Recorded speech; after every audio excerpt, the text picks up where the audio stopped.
Dans son combat contre le cancer, Daniel Levy a toujours pu compter sur l'indéfectible soutien de sa femme.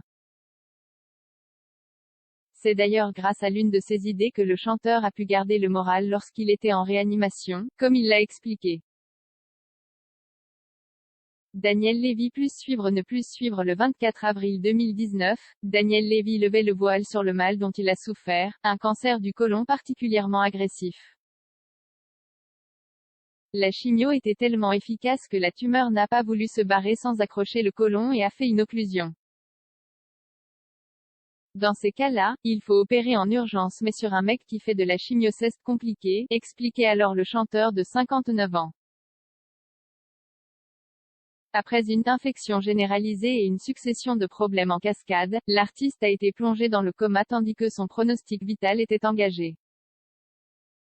Mais grâce à un combat acharné, Daniel est parvenu à se remettre sur pied, et même à participer à la deuxième saison de Mask Singer, se hissant jusqu'à la demi-finale sous le costume du robot. Une victoire sur la maladie que Daniel Levy doit aussi à son épouse, qui lui a « sauvé la vie », comme il le confiait il y a quelques jours à Voici.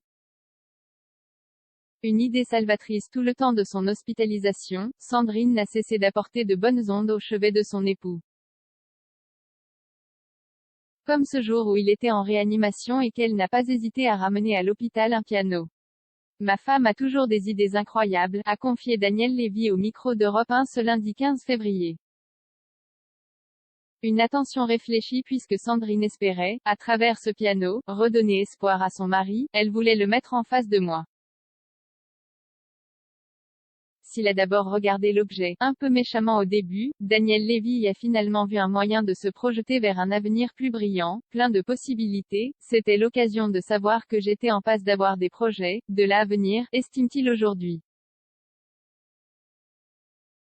Un élément qui l'a sans doute aidé à revenir sur le devant de la scène, avec un nouvel opus baptisé Grâce à toi, dans lequel il rend d'ailleurs hommage à sa femme.